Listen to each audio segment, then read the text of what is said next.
Welcome to the Infernal Brotherhood of the Scruffy Looking Nerf Herders.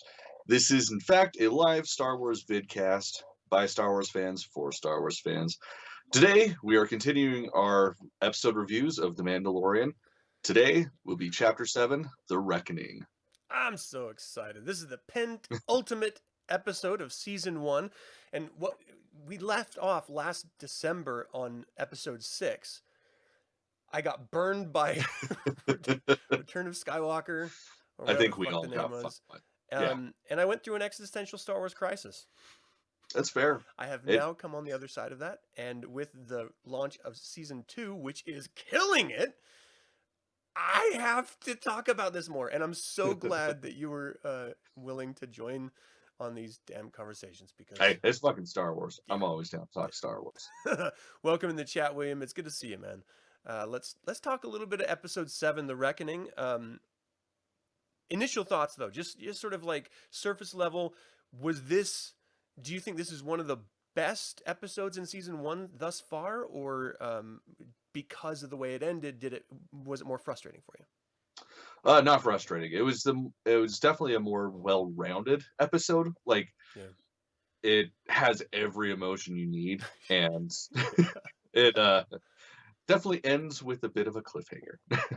Yeah, this episode was so wonderful because it, like you were mentioning, it has a little bit of every emotional journey that you can expect to go on a Star Wars adventure, but it also has some pretty big reveals.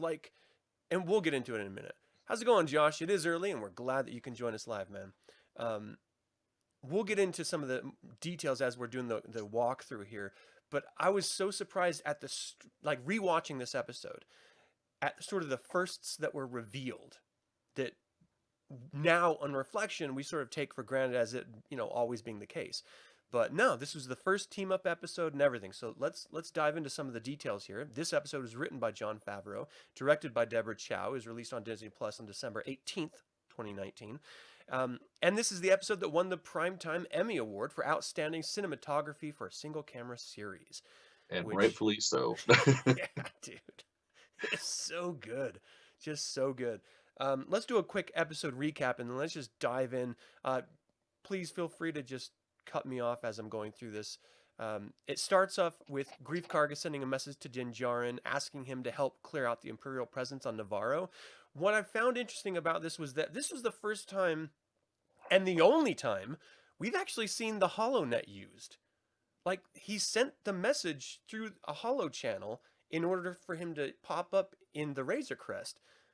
But there have been other situations where that would have been helpful. How else would he have gotten that message to him? Oh, wait, okay, so you're saying in the show itself. Yeah, okay, never mind. I'm like, we've seen fucking HoloNet before. Yeah. No, I just mean in this series. Gotcha. Like in the series 2 that we've been watching, it would have been nice for, I don't know, well, I don't want to spoil in case people haven't gotten there yet. There could have been easier ways of sending messages through the HoloNet consistently and helped out with the narrative of the story if they just would have used the same trick that they use right here. And that's just communication channels. It's crazy. But anyway, Grief sends him a message. Din immediately knows that this is some form... And spoiler, by the way, you're calling him Din Djarin. We don't know that yet until next episode. That is true. Adam. I'm sorry. Jesus. I'm breaking The Mandalorian. I'm just going to throw this out right now. If you guys are watching this shit and you haven't finished the series yet, what the fuck are you doing watching? You need priorities in life. Okay, so Din travels to Sorgan to invite Cara Cynthia, or Cara Dune, to join him. She's in the middle of this kick-ass fighting with a Zabrak, which is really great to see, like how they're sort of chained together with this energy coil or something. Really interesting stuff. Then they travel together to Arvala 7 to ask Kuiil to babysit the child, who immediately rejects the proposition, saying, look, I just got my freedom from the Empire. Why the hell would I want to go into servitude in any form for you? And he's like, what? But I thought you liked me. Then we see IG-11 walk in, and they almost fucking blow him away before Kuiil explains, no, whoa, it's just a robot. I reprogrammed him. Chill the fuck down. I mean, I'm paraphrasing. No, that's verbatim what he said. That's line by line. And we get to see this really great montage of him reprogramming IG-11, IG-11 learning how to operate with a little bit of concern for other creatures, other existence, which is really interesting. Then he says that he can reprogram him into a babysitter, and the Mandalorian rejects the offer, but Kuel joins him on the Razor Crest with the oh shit, what are they called? The creatures. Oh my god, I can't think of. I swear I had this note down, but I can't find it to save my life. The Blurgs. The Blurgs. Yeah, Blurg. So IG-11, the Blurgs, Kuel, Kara, and Din all travel back to Navarro to meet up with Greef outside the city limits across like this lava plains. On the Razor Crest, however, we get our first exposure of the child using dark side force powers, which I don't know. Is it really dark side? Because I mean, it's the same idea as like any other force reaching ability, like grabbing your lightsaber or whatnot. Right. So I guess it's in the context of we've only seen dark side characters use that power before, except for Luke Skywalker in Return of the Jedi.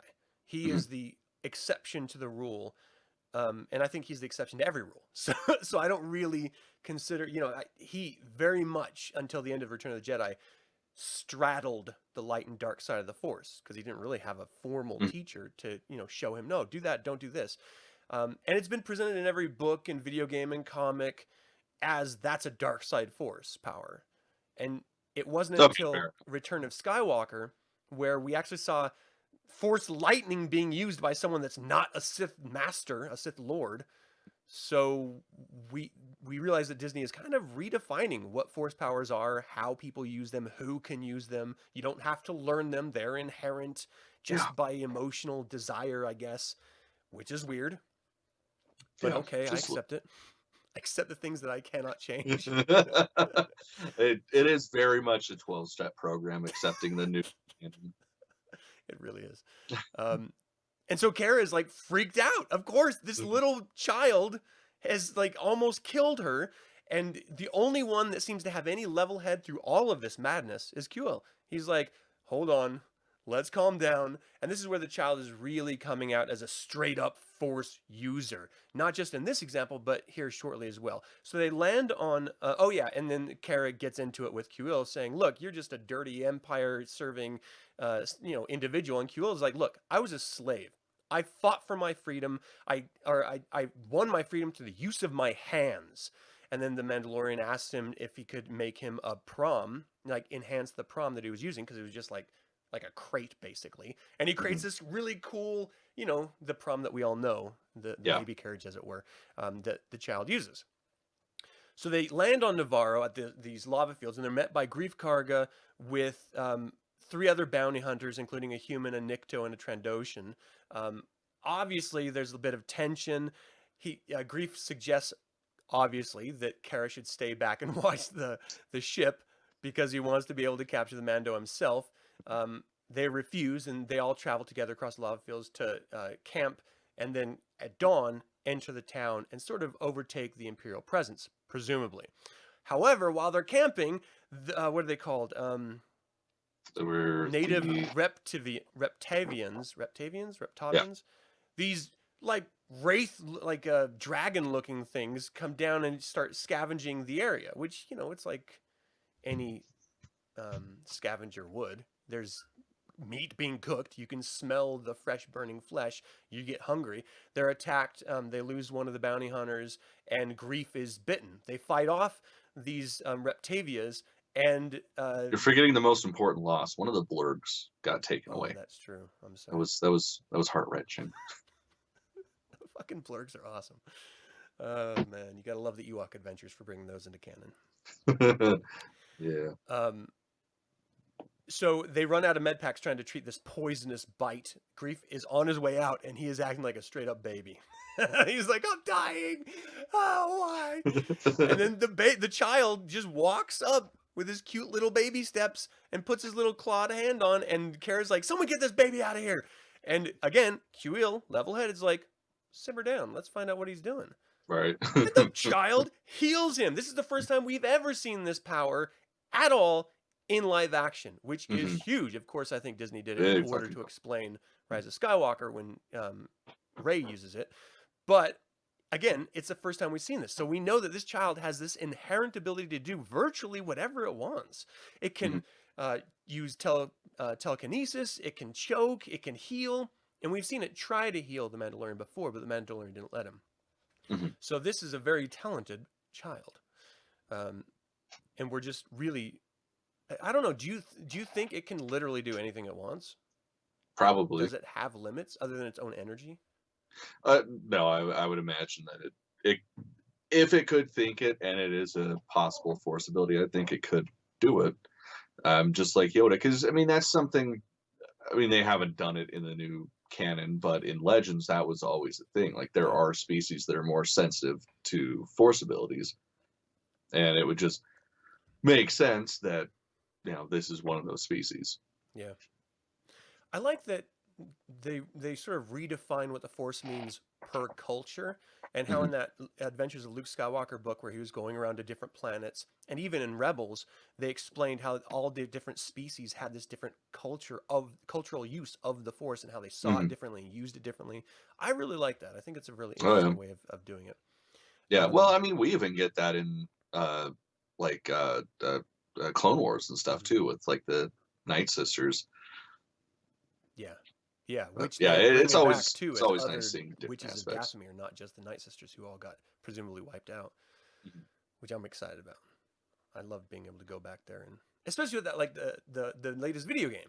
They Oh my took us god. there and realized there were still survivors and stuff. Gosh, that Yeah, was so wicked. that was so fucking awesome. It was great. So this is the defining moment for Grief Karga, where he turns from an antagonist to a protagonist, and he realizes that there's things out in this world that I don't fully understand, and Mm. I can't just hand over this child that saved my life to the Empire. And right before the bounty hunters shoot Kara and Din, he turns around and shoots his bounty hunters. They have a bit of a standoff, and they realize that they can't go into town like this anymore. They have to rethink their strategy, but they have to protect the child. So they tell Kuil to take his. Why can't I remember these creatures' names? Blurg. The grief, the grief, the blurgs. Thank you. To get on a blurg and get back to the Razor Crest, because at least then it's going to be like this impenetrable fortress, presumably, Mhm. right? And then Kara is going to join Grief as the captors to Din, and the Parma is going to be joining them to suggest that the child is within it, and they've captured that as well. So they get to the town, they finally get in to meet the client, and the client goes on this really interesting diatribe about how questioning why Mandalore didn't join.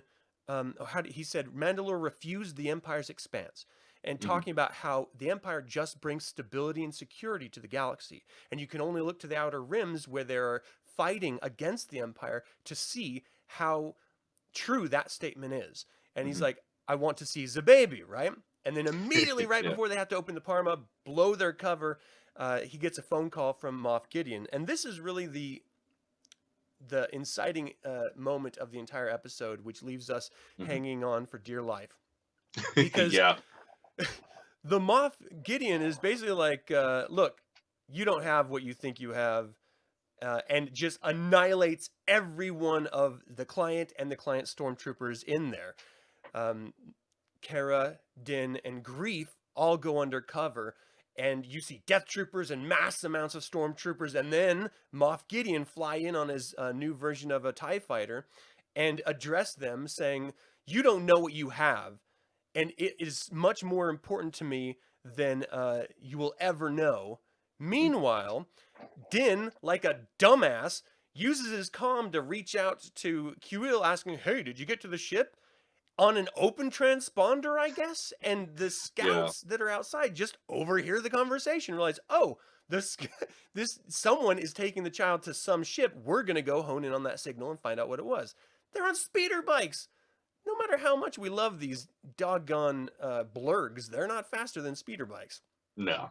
And so Moff Gideon is doing his bad guy monologue as everyone is pinned down inside, and we are just focused on this chase as it cuts back and forth from Navarro to the lava fields of Kuil trying to get away. And then it all stops with this sequence of seeing the child on the ground, a scout trooper fly by, pick it up, and that pans over and hangs far too long on Kuil's dead body. Yeah. and then credits roll. That shit never gets easier to see. It's so sad because that's where, like, we learned to really appreciate Kuel as a character in previous episodes. Hmm. But this is where he has impact not just on the Mandalorian, but on Cara Dune and the child as well. He helped create space for IG-11, for Cara, for Din, for the child to all operate together as a team. If it wasn't for him, none of them would have. And Yeah. like, fuck. Fuck. He was such a great "I am the way" is such a great line. Or not "I am the way." Why did I say that? I don't I have know. spoken. This is the way. I have spoken. There's all these like phrase statements in this series that's just like rattling around in my head. Um, so, oh man, what are your favorite moments about this episode? Fuck. Like, as much as I hate that final chase scene, like, it's so perfect, especially with just how like the speech just keeps going, and we keep going between, you know, him being chased and, you know, Moff Gideon talking, and it's just so suspenseful. Like, you know what's gonna happen. Anybody that's ever watched anything knows what's gonna happen, but you still are just like, maybe it won't. Yeah. Maybe it won't. He's almost there. Yeah, it's so frustrating because we do see the ramp go down. We know IG-11's in there, and like in my head when I'm watching it for the first time, and then in this rewatch even, I'm like, okay, IG-11, just step out and defend your maker, like Mhm. you know your reprogrammer, your maker ostensibly. I want you to do it. I know you're in there. Just Yeah. fucking or take over the controls of the Razor Crest and defend him. But no, nothing. And just seeing the baby on the ground like that, you know, we don't know if he's alive or dead. I don't even know if it's a he, but we don't know if it's alive or dead. It's just laying there. I don't even think it moves. Maybe it's ear twitches or something. I can't remember. I don't believe it did. And I just watched it too. Yeah, and so you're just like, oh fuck. Oh fuck. Is it dead? And then it pans over to Quill and we're like, oh my gosh, no, move a finger, do something. And he doesn't Right. move at all. Yeah, as they close in on his face, it's just like, oh, God damn it. It's so shitty. He's Then not they just walking this hang one there. off. What it did do, however, was set up genuine consequences in this universe that they're building. And we've seen characters get killed. You know, we've seen numberless amounts of stormtroopers get murdered. But Mhm. this is a major character. This is a character that we've experienced from, I think, episode 2, maybe episode 1. I can't remember now. I think it was episode 2. No, it was the first one. Was it? Yeah. So, yeah, duh. That's where he went to pick up the child in the first place. So, yeah, from the very first episode, we've known this character and loved this character. And then they fucking murder his ass at the end. And this is Yeah. just Jon Favreau dropping his cock on the table saying, you're in my house now. You play by Yep, my that rules. is exactly what it is. I was just like, this is some Game of Thrones shit, man. What the fuck? Ugh. Yeah.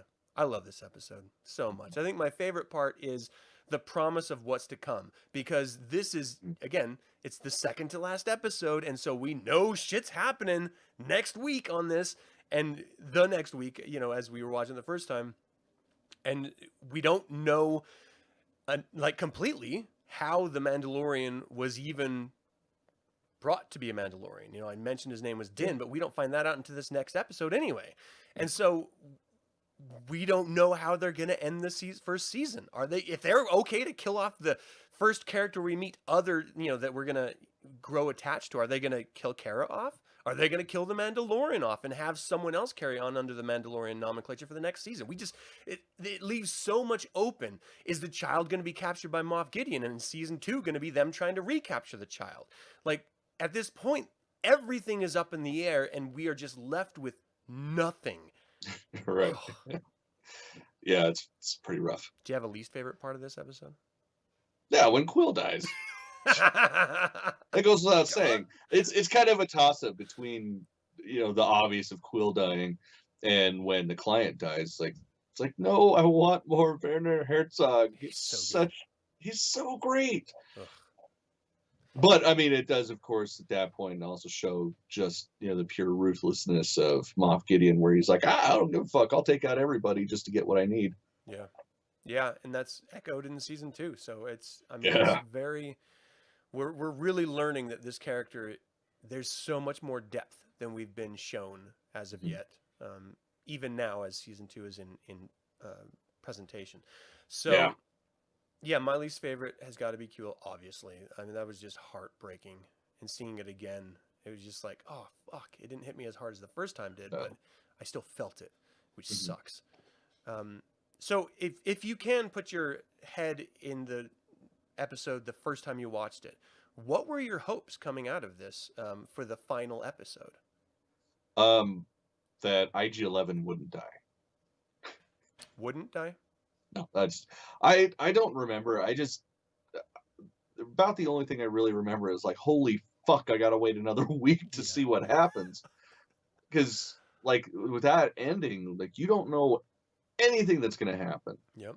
Like with Quill dying, it just sort of wiped the slate clean. Like, all the presumptions that you had about how the season was gonna end are just gone. Because it's like, fuck, they killed a main character. Yeah. And they have the child. What the fuck? So it was just anticipation was really the only thing on my mind.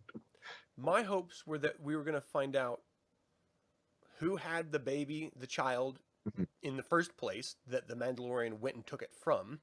I was hoping we were going to find out what the hell the Moff... If the Moff Gideon is willing to tell them so much already, I thought the next episode he was going to just spill it like every bad guy ever.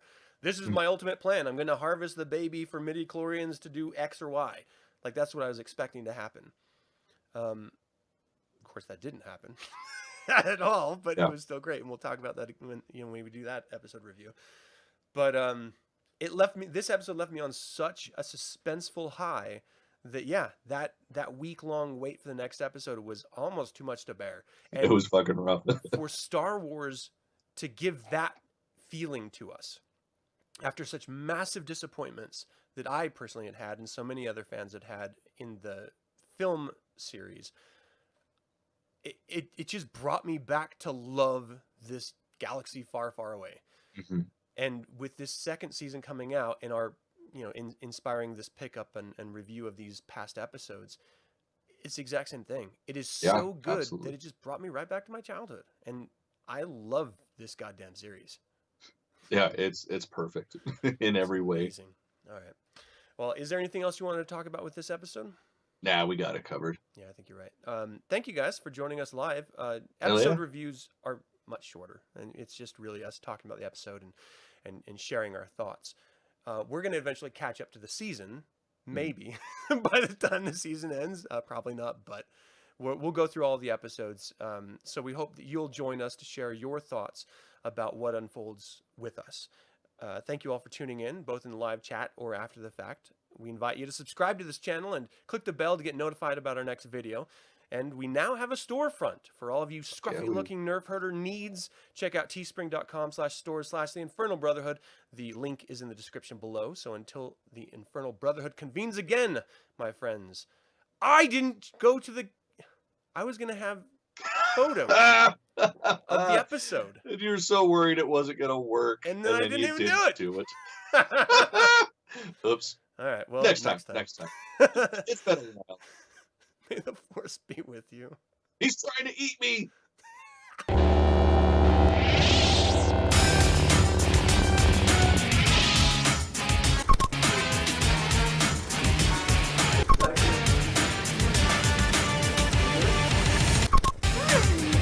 What's up, Princess Mimi? Princess Mimi.